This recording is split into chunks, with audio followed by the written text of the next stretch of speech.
Assalamualaikum warahmatullahi wabarakatuh.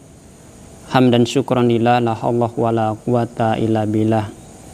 Sahabat-sahabatku yang saya cintai, pada kesempatan ini saya sharing aja kepada teman-teman semuanya bahwa di dalam kita beribadah kepada Allah Subhanahu wa taala ada 5 prinsip yang harus kita jaga ya, dalam beribadah kepada Allah Subhanahu wa taala. Yang pertama adalah niat. Bagaimana kita harus memperbaiki niat kita ketika kita mau melakukan segala apapun ya.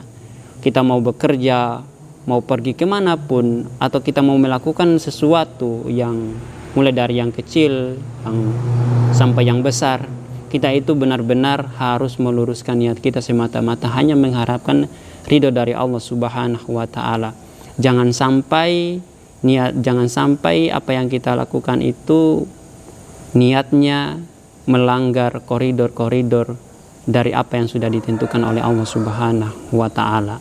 Jangan sampai melakukan hal itu semuanya. Jangan sampai melanggar yang sudah ditentukan oleh Allah Subhanahu wa taala. Kemudian kedua adalah setelah kita niat ya, harus kita kerjakan juga dengan sebaik-baiknya. Tentunya ketika kita mau melakukan sesuatu dengan niat, ketika kita sudah meniatkan sesuatunya itu, kita harus kerjakan.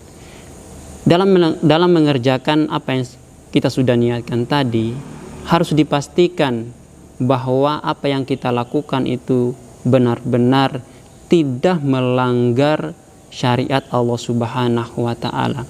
Ketika kita sudah mengerjakannya dengan baik, kita bekerja keras, kita berikhtiar semaksimal mungkin. Yang penting adalah bagaimana itu semuanya sesuai dengan koridor syariat Islam.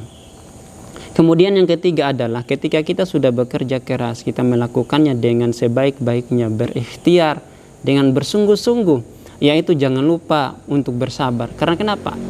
Sabar itu sangat penting, karena ketika mau melakukan sesuatu itu tentunya banyak sekali problematika dalam kehidupan kita. Ketika kita mau melakukan sesuatu pasti ada tantangan dan cobaan yang kita hadapin ketika kita mau mengerjakan sesuatu. Banyak hal kita tidak tahu tantangan problematika yang kita dapatkan itu.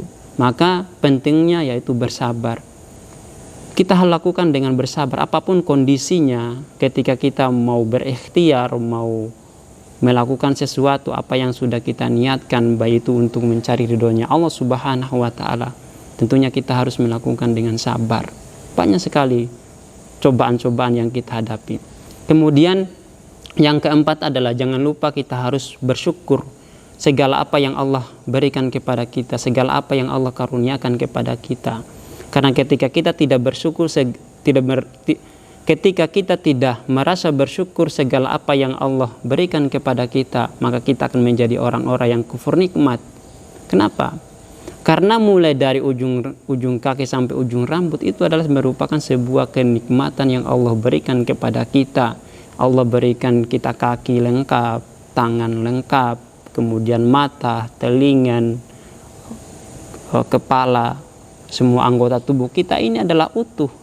Padahal masih banyak orang di luar sana anggota badannya mereka kadang Allah tidak berikan itu semuanya lengkap, tidak sama persis dengan kita. Jadi kita harus mensyukuri segala nikmat yang Allah berikan kepada kita. Apapun kenikmatan itu berupa rezeki dan lain sebagainya, kita harus merasa bersyukur segala nikmat yang Allah berikan kepada kita. Kemudian yang terakhir adalah yaitu ikhlas, pasrah total kepada Allah Subhanahu wa taala segala apa yang kita lakukan di dunia ini. Ketika kita sudah ikhlas melakukan segala sesuatunya, tentunya apa yang kita butuhkan di dunia ini Allah pasti berikan. Ya, karena kenapa? Wa ma khalaqtul jinna wal insa illa liya'budun. Allah tidak akan menciptakan jin dan manusia melainkan untuk atau hanya beribadah kepada Allah Subhanahu wa taala. Jadi ketika kita ibadah kita ya dari awal tadi niat, kemudian niatnya sudah benar, hanya semata-mata mengharapkan ridho dari Allah Subhanahu wa Ta'ala, kemudian kita lakukan dengan perbuatan yang benar sesuai dengan koridor-koridor syariat, kemudian kita juga bersabar dalam menghadapi segala cobaan dan tantangan yang kita hadapi dalam kehidupan kita, kemudian kita mensyukuri segala nikmat yang Allah berikan kepada kita, dan semua itu kita pasrahkan dan ikhlas kepada Allah Subhanahu wa Ta'ala. Yakinlah pasti Allah akan memberikan segala apa yang kita butuhkan di dunia ini. Cukup sekian. Billahi fisabil haq fastabiqul khairat. Wassalamualaikum warahmatullahi wabarakatuh.